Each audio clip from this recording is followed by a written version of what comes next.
Assalamualaikum warahmatullahi wabarakatuh. Alhamdulillahirabbil alamin. Allahumma sholli ala Muhammad wa ala ali Muhammad.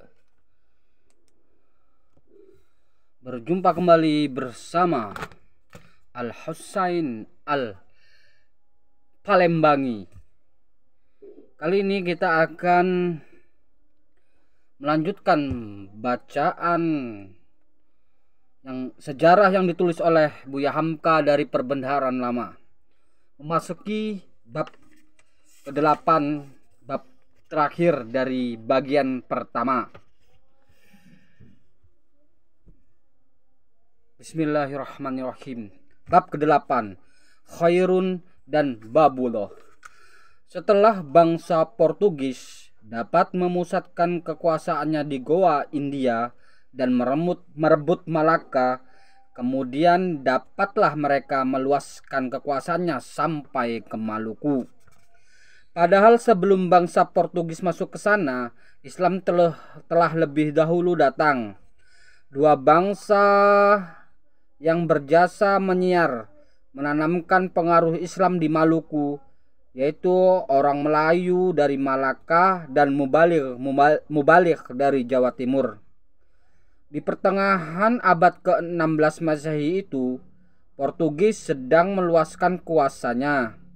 Yang menjadi sultan di Ternate adalah Sultan Khairun, dan yang menjadi gubernur Portugis di sana ialah de Mesquita.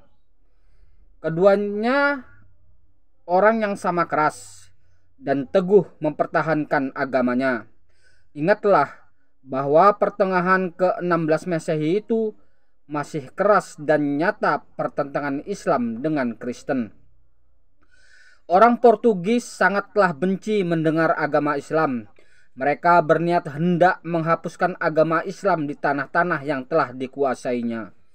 Tetapi langkahnya senantiasa terhambat oleh raja-raja Islam. Portugis di awal abad ke-16 Masehi telah dapat meruntuhkan kerajaan Islam Malaka. Sebab itu mereka mencoba pula hendak menghancurkan kekuasaan Islam di Maluku. Penentangnya yang paling kuat ialah Sultan Khairun. Di Mesquita, mereka sulit membujuk Sultan Khairun supaya mengakui perlindungan dari Raja Sebastian yang menjadi Raja Portugal pada masa itu. Dengan maksud untuk memperteguh kekuasaan di bawah bangsa yang telah mulai menanamkan pengaruh di negerinya, Sultan Khairun pada mulanya menerima ajakan itu. Ia mengakui kekuasaan Raja Portugal, akan tetapi Gubernur de Mesquita senantiasa membuat pekerjaan-pekerjaan yang akan menyakitkan hatinya. Ia menyangka bila mana ia telah mengakui kekuasaan Raja Portugal, akan bebaslah ia di negerinya, dan terhentilah kegiatan bangsa Portugis memaksakan agama Kristen Katolik supaya dipeluk oleh anak negeri yang belum beragama. Tetapi harapannya itu selalu dihampakan oleh de Mesquita. Melihat pengakuan tunduk itu dipergunakanlah oleh Portugis untuk lebih mempergiat penjajahan dan pemaksaan agama. Sultan Khairun tidak dapat menahan hatinya lagi, sehingga misionaris Portugis yang bergiat menyiarkan agama Kristen itu dibinasakan sama sekali pada tahun 1565 Masehi, yakni setahun setelah Baginda menandatangani perjanjian mengakui perlindungan kerajaan Portugal itu. Karena itu Portugis meminta bantuan ke Goa, dan bantuan armada Portugis pun datang dari Goa lalu berlabuh di Ambon. De Mesquita menyangka jika Sultan telah tahu bahwa bantuan Portugis yang besar telah datang, niscaya Sultan akan tunduk dan tidak berani melawan lagi. Oleh sebab itu, bertambah leluasa melakukan kehendak dan lobanya. Hak-hak Sultan mulai dirampasnya. Cukai perniagaan cengkeh untuk sultan pun ditahannya. Nyaris sultan menghadapi sikap yang sedemikian dengan kekerasan pula. Baginda telah bersiap hendak menyerang segala pertahanan para Portugis. Akan tetapi satu perutusan dari pihak Portugis telah dapat membujuk sultan supaya berdamai saja dan akan hidup berdampingan secara aman sentosa di antara orang Islam Ternate dengan orang Portugis. Sultan sudi menerima perdamaian itu, lalu diikatlah janji tidak akan berperang lagi, akan tetap saling membantu antara kedua belah pihak. Sumpah itu dikuatkan dengan serba kesucian. Gubernur de Mosquita bersumpah dengan mengangkat kitab Injil, dan Sultan Khairun bersumpah dengan mengangkat kitab Al-Quran pada tahun 17 Februari 1570 Masehi. Sehari kemudian, 18 Februari 1570, diundanglah Sultan oleh Gubernur de Mosquita mengadakan jamuan tanda persahabatan di dalam benteng Portugis. Oleh karena percaya akan janji yang telah disaksikan dengan Al-Quran dan Injil, Sultan pun pergi ke benteng itu. Akan tetapi baru saja beliau masuk ke dalamnya, Baginda pun ditikam oleh seorang pengawal atas perintah Gubernur de Mosquita dan mati pada saat itu juga. Karena memang ada fatwa dari Paus Eugene ke 6 pada tahun 1444 Masehi bahwa tidaklah berdosa menurut agama Katolik jika perjanjian yang telah diikat walaupun dengan bersaksikan Injil dan Al-Quran terhadap kaum muslimin jika dimungkiri. Lantaran fatwa inilah Pangeran Huinade dari Hongaria memungkiri janji yang telah dikuatkan dengan Injil dan Al-Quran. Begitu juga terhadap Sultan Murad Turki, bukan main murka putra Baginda Babullah yang menggantikan Khairun menjadi sultan. Babullah bersumpah bahwa ia akan tetap berjuang menuntutkan darah ayahnya. Baginda tidak akan berhenti berjuang sebelum bangsa Portugis dikikis habis dari Ternate.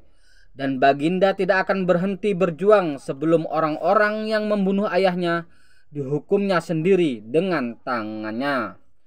Tidaklah lama-lama Babullah bermenung setelah ayahnya wafat. Segera disusunnya tentara dan dikerahkannya mengepung benteng pertahanan Portugis di Ambon.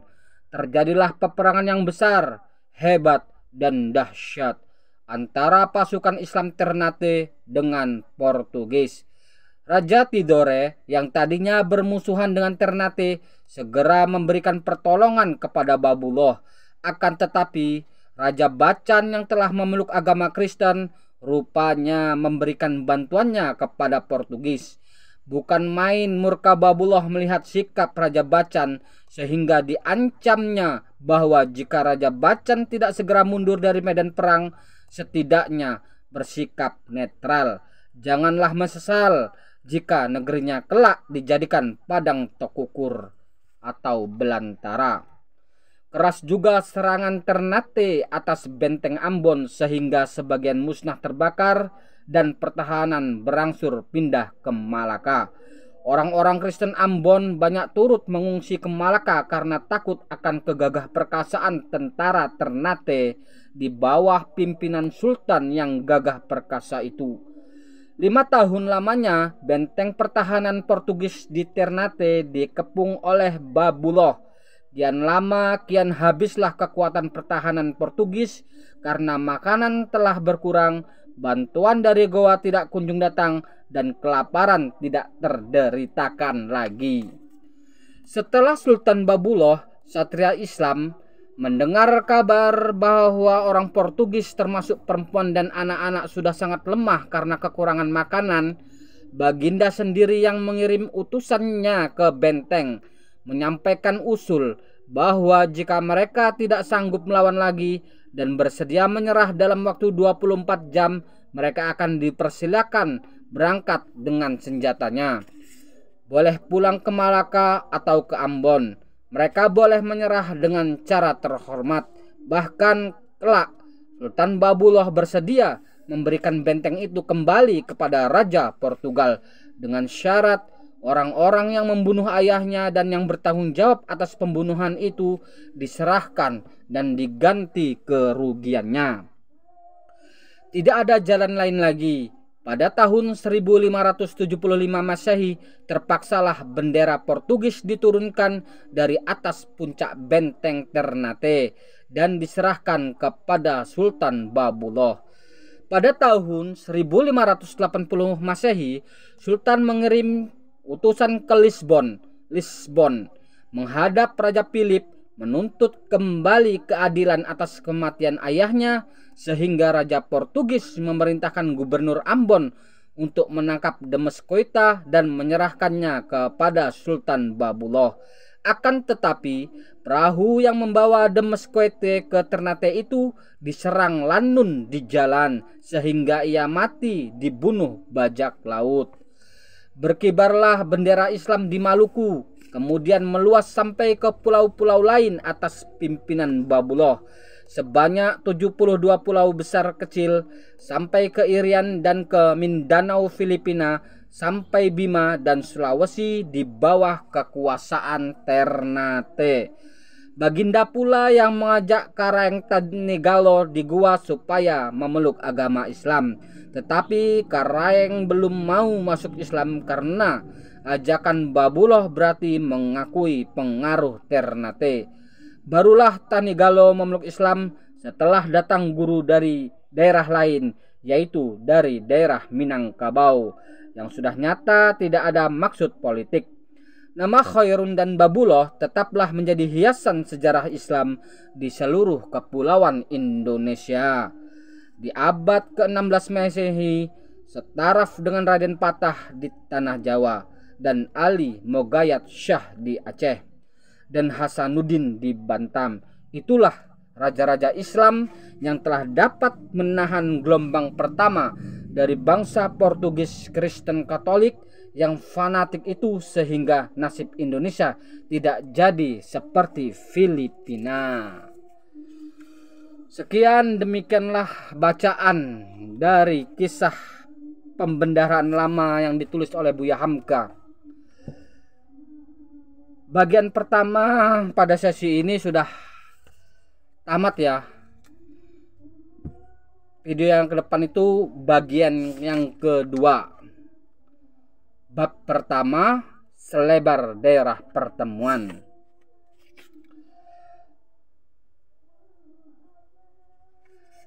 Semoga kita bisa mengambil pelajaran dari kisah-kisah perjuangan para pahlawan bangsa Indonesia, yaitu Negara Kesatuan Republik Indonesia yang kita cintai ini.